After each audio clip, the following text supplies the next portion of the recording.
నమస్తే శ్రీధర్ గారు. నమస్తే అండి. శ్రీధర్ గారు, పేరెంటింగ్ అంటే పేరెంటింగ్ అనేది చెప్పే కంటే కూడా ఇక్కడ యాక్చువల్‌గా ఓవర్ పాంపరింగ్ అని కూడా చెప్పొచ్చు.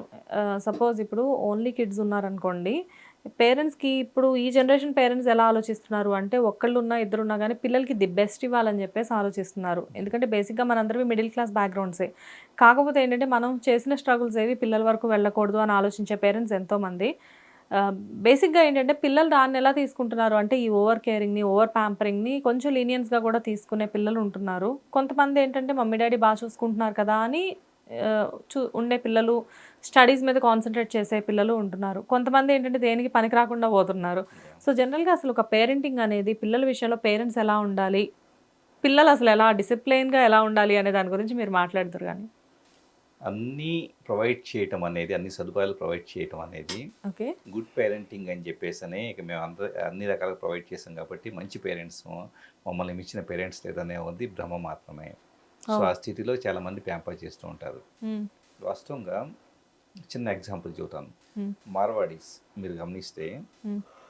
వాళ్ళు బాగా డబ్బు మంచి మంచి బాగా సెటిల్ అయిన ఫ్యామిలీస్ అయినా కూడా హ్మ్. వాళ్ళ పిల్లల్ని తీసుకెళ్ళేసి ఆల్రెడీ ఒక చిన్న షాప్లో వచ్చేటప్పటికి చాలా చిన్న షాపులో లేకపోతే వాళ్ళకి సంబంధించిన షాపులో మార్నింగ్ నుంచి ఈవినింగ్ దాకా నిలబడేసి వాళ్ళు మొత్తం నేర్చుకునేలాగా ఒక కస్టమర్ వస్తే ఎలా హ్యాండిల్ చేయాలి, సో ఏ వస్తువు ఎక్కడ ఉంది, స్టాక్ ఎలా అయిపోతే కనుక తెప్పించుకోవాలి, ఇన్వెంటరీ మేనేజ్మెంటు, అలాగే ఫైనాన్సెస్ మేనేజ్మెంటు, కస్టమర్ రిలేషన్స్ ఎలా ఉండాలి, సో హ్మ్. కస్టమర్తో ఎలా సాఫ్ట్గా ఉండాలి, ఒకేసారి ఒక 5-6 కస్టమర్స్ వస్తే ఎలా డీల్ చేయాలి, సో ఇదంతా కూడా వాళ్ళకి నేర్పిస్తారు. హ్మ్. ఎందుకు నేర్పిస్తారు? వాళ్ళు ప్యాంపర్ చేయలేక కాదు, స్కూల్ ఫీడింగ్ చేయలేక కాదు, హ్మ్. సింపుల్గా ఇంట్లో కూర్చోబెట్టేసేసి అన్నీ పెట్టేసేసి ఇక నాకు మించిన పేరెంట్ లేడని చెప్పేసి అనడానికి కాదు. హ్మ్.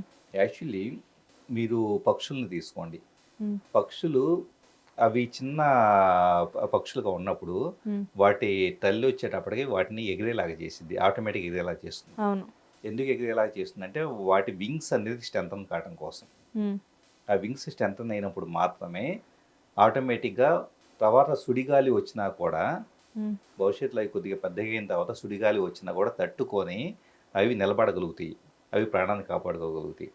హ్మ్. సో, పక్షుల నుంచి గానీ, మనుషుల్లో మార్వాడీస్ ఇలాంటి కొన్ని ఫ్యామిలీస్, కుటుంబాల నుంచి గానీ, ఆ వ్యవస్థ నుంచి మనం నేర్చుకోవాల్సిందేంటంటే, హ్మ్. వాళ్ళకి వాళ్ళకి వాళ్ళు స్వయంగా బతికే శక్తిని కల్పించాలి. అలా స్వయంగా బతికే శక్తి రావాలంటే గనక గారాబం తగ్గించాలి. ఓకే. గారాబం చేసే కొద్దీ ఏమవుతుందంటే, కొంతకాలానికి వాళ్ళు డిమాండ్ చేయడం మొదలుపెడతారు. హ్మ్. ఆ డిమాండ్ అనేది తర్వాత తట్టుకోవడం చాలా కష్టం.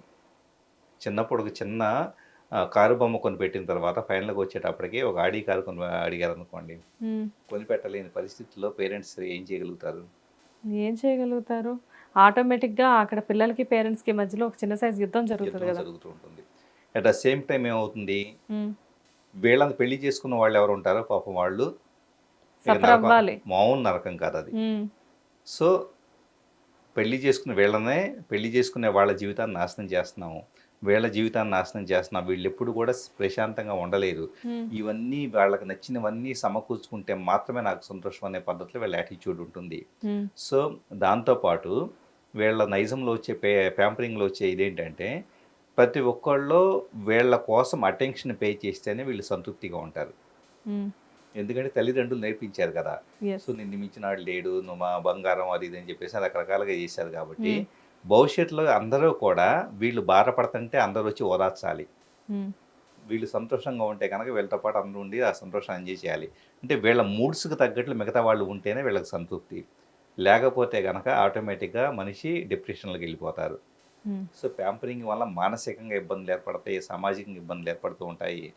సో, కొంతకాలానికి వచ్చేటప్పటికే వాళ్ళ లైఫ్ స్పాయిల్ అయిపోతుంది. వాళ్ళ పార్ట్నర్ లైఫ్ స్పాయిల్ అయిపోతూ ఉంటుంది. హ్మ్. సో, మనిషిని గారాబం చేయటం అంటే అన్నీ తీసుకొచ్చి ఇచ్చేసేసి ఆ విధంగా చేయటం కాదు. అన్నీ ఇవ్వండి. అట్ ద సేమ్ టైమ్ వచ్చేటప్పటికి వాళ్ళ కష్టాన్ని నేర్పించండి. ఓకే. ఒక టార్గెట్ పెట్టేసి సింపుల్‌గా ఈ టార్గెట్ లోపల ఫైనాన్సెస్ గురించి ఎక్స్‌ప్లెయిన్ చేయండి. వాళ్ళు హ్మ్. డబ్బులు అడిగితే గనక, సో, మీ ఆర్థిక పరిస్థితి చాలా స్పష్టంగా చెప్పి, నేను ఇంతవరకే చేయగలుగుతాను. హ్మ్. దీంట్లో కూడా నా ప్రయారిటీస్ ఇవున్నాయి కుటుంబానికి. ఇది నాది మాత్రమే కాదు. నువ్వు రేపు పెరిగి పెద్దయిన తర్వాత నీ కుటుంబంలో నీ ప్రయారిటీస్ ఇలా సెట్ చేసుకోవాలని చెప్పేసని ఆ వయసు నుంచి వాళ్ళని చెప్పడం స్టార్ట్ చేస్తే, హ్మ్. క్లారిటీ వస్తుంది. హ్మ్. సో, అప్పుడేంటంటే పిల్లలకి మనం పడే కష్టాలు తెలియకూడదు, హ్మ్. లేపోతే ఇయన్నీ తెలియకూడదని జెప్పేసని అన్నీ కొనిపెట్టేసేస్తా ఉంటారు. హ్మ్. తెలిస్తే నష్టం ఏంటి? ఇప్పుడు చాలామంది మీరు చూడండి, గొప్ప గొప్ప పొజిషన్స్‌లో ఉండి పేరెంట్స్ చాలా కష్టపడిన ఇదంతా కళ్ళారా చూసి అర్థం చేసుకున్న వాళ్ళు, గొప్ప పొజిషన్‌లో ఉన్నవాళ్ళు, మా నాన్నగారు వచ్చేటప్పటికి అప్పుడు కాళ్ళకి పుల్లు పడేలాగా పొలం వెళ్ళేసేసి ఇలా చేస్తే గనక నేను అలా చదువుకున్నాను, ఈ పొజిషన్‌లో ఉన్నాను అని చెప్పేసి నాకు గ్రాటిట్యూడ్ అనేది ఉంటుంది. హ్మ్. మీరేం కష్టపడ్డారో తెలియకపోతే మీ కష్టం నుంచి మీరే హీరో, మీరే హీరోయిన్. యాస్ ఎ హ్మ్. మదర్‌గా మీరు హీరోయిన్, యాస్ ఎ ఫాదర్‌గా మీరు హీరో. హ్మ్. మీరు వాళ్ళకి వాల్యూస్ నేర్పించాలి గానీ వాళ్ళకన్నీ కల్పిస్తే చాలు. మనం ఎలా ఉన్నా చాలా ఇదని చెప్పేసని, మీది ఏమీ వాళ్ళకి తెలియకుండా, బాధ తెలియకుండా దాచిపెట్టుకొనుంటే గనక, హ్మ్. వాళ్ళు ఎవరిని రోల్ మోడల్ తీసుకోవాలి? యెస్. అప్పుడు హీరోస్‌ని, హీరోయిన్స్‌ని తీసుకొని లగ్జరీస్ వైపు వెళ్ళిపోతారు. జనరల్‌గా చాలామంది పేరెంట్స్ ఇవి చూపించుకోవడానికి ఇష్టపడరు. మేబీ మా పిల్లలు చదువుకుంటున్నారు కష్టపడి. హ్మ్. సో, మా పరిస్థితి తెలిస్తే మా పిల్లలు ఏమన్నా స్టడీస్ మీద కాన్సంట్రేట్ చేయలేక మన ఫైనాన్షియల్ విషయాలు పిల్లలకి ఎందుకు తెలియనివ్వాలి అని చెప్పేసి ఆలోచించే పేరెంట్స్ చాలామంది ఉంటారు. సో, మీరు చెప్పిన దాన్ని బట్టి ఏంటంటే పిల్లలు రోల్ మోడల్స్‌గా పేరెంట్స్‌ని తీసుకోవాలి అంటే వాళ్ళని సుఖపెట్టడమే కాదు, మన కష్టం విలువ కూడా పిల్లలకి తెలిసేలా మనం చెప్పాలంటారు. 100% తెలియాలి. అప్పుడే ఓకే. వాళ్ళు శ్రద్ధగా చదువుతారు. హ్మ్. చాలామంది పిల్లలు ఎందుకు చదవట్లేదంటే కూడా ఇదొక రీజను. హ్మ్. పేరెంట్స్ ఎంత కష్టపడి చదివిస్తున్నారో, పేరెంట్స్ పడుతున్న కష్టాలేంటో, అసలు జీవన విధానం ఎలా సాగుతుందో, హ్మ్. సో, వచ్చే తక్కువ జీతాలతో ఎలాగ కుటుంబాన్ని అమ్మా, నాన్న అడ్జస్ట్ చేసి బతుకుతున్నారో, హ్మ్. వీటన్నిటిలో ఎప్పుడైనా ఒక వస్తువు కొనిపెట్టాలంటే వాళ్ళు ఎంత కష్టపడుతున్నారు, ఇదంతా కూడా తెలియకపోతే, రేపు వీళ్ళకి ఫైనాన్షియల్ మేనేజ్‌మెంట్ ఎలా వస్తుంది? రేపు పెళ్ళైన తర్వాత మెయిన్ ప్రాబ్లమ్ ఎక్కడొస్తుందంటే, వీళ్ళకి పెళ్లి చేసుకున్న తర్వాత ఫైనాన్షియల్ మేనేజ్‌మెంట్ తెలీదు. హ్మ్. సో, వచ్చిన డబ్బుల్ని ఏ విధంగా ఖర్చు పెట్టాలి, ప్రయారిటీస్ ఎలా సెట్ చేసుకోవాలో తెలీదు. హ్మ్. వచ్చిన భార్య వచ్చేటప్పుడు సఫర్ అవుతూ ఉంటుంది. సో, కుటుంబాన్ని అప్పుల పాలు చేసి క్రెడిట్ కార్డ్‌ల మీద అవి తీసుకొని, ఇవి తీసుకొని మెల్లగా వచ్చేటప్పటికి లైఫ్ స్పాయిల్ చేసుకుంటున్న వాళ్ళు ఎంతోమందున్నారు. హ్మ్. అందుకనే పిల్లల్ని ప్యాంపర్ చేయొద్దు. పిల్లలకి జీవితాన్ని నేర్పించండి. ఓకే. అన్నీ దగ్గరుండి అర్థమయ్యేలాగా చెప్పి లైఫ్ అంటే ఏంటి? ఎకానమీ అంటే ఏంటి? ఫైనాన్సెస్ ఎలా ఉంటాయి? సో, హ్యూమన్ రిలేషన్స్ ఎలా ఉంటాయి? ఇవన్నీ కూడా కళ్ళారా చూపించి వాళ్ళని పరిపూర్ణమైన వ్యక్తిగా తీర్చిదిద్దడం తప్పించి, వాళ్ళకు వస్తువులు కొనిపెట్టే వ్యక్తులుగా మిగిలిపోవద్దు. ప్యాంపర్ చేయడం వల్ల ఆ పేరెంట్సే పిల్లల్ని చెడగొట్టినట్లు గూడా అవుతుందనమాట. 100% ఓకే. సో, ఇక నుంచైనా గానీ పేరెంట్స్ వాళ్ళ కష్టం విలువ గూడా పిల్లలకి తెలియజేస్తే ఏంటంటే పిల్లల్లో మార్పనేది కాకపోతే కొంతమంది మొండిగా తయారైపోయి ఉంటారు ఆల్రెడీ చిన్న వయసులోనే. సెకండ్ క్లాస్, థర్డ్ క్లాస్ పిల్లల్ని గూడా ఇప్పుడు నేను చూస్తున్నాను. పేరెంట్స్ ఏదైనా చెప్తే వినలేకపోవడం, దానివల్ల పేరెంట్స్ సఫర్ అయ్యి ఈవెన్ ఇప్పుడు నా దగ్గరకొచ్చే కొంతమంది సైకాలజిస్టులు గూడా చెప్తూ ఉంటారు. పిల్లలసలు బాగా పెంకితనంగా తయారైపోయి పేరెంట్స్ సఫర్ అవుతున్నారు అని చెప్పి.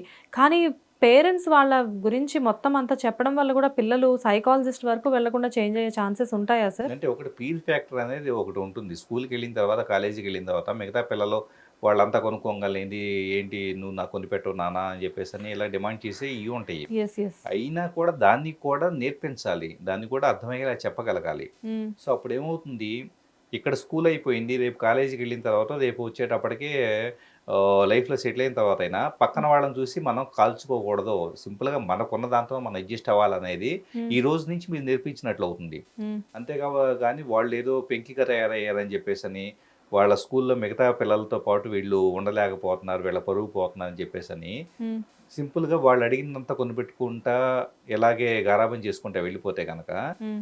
రేపు సమాజంలో వీళ్ళు తక్కువ స్థాయిలో ఉంటే గనక మిగతా వాళ్ళతో పాటు సఫర్ అవ్వకుండా మరి కాపాడే అవకాశాన్ని పోగొట్టినట్లవుతుంది. సో, 100% ఎప్పటినుంచే సొసైటీలో ఉండే అన్ని వర్గాలని అర్థం చేసుకొని, హ్మ్. మనకున్న దాంట్లో మనం అడ్జస్ట్ అవుదాం అనే దృక్పథాన్ని పెంచాలి. ఓకే. సో, ఏదైనా కానీ మనం చేసే అలవాట్లను బట్టే మన పిల్లలనేవాళ్ళు తయారవుతారు. 100%. Okay. Thank you sir. Welcome.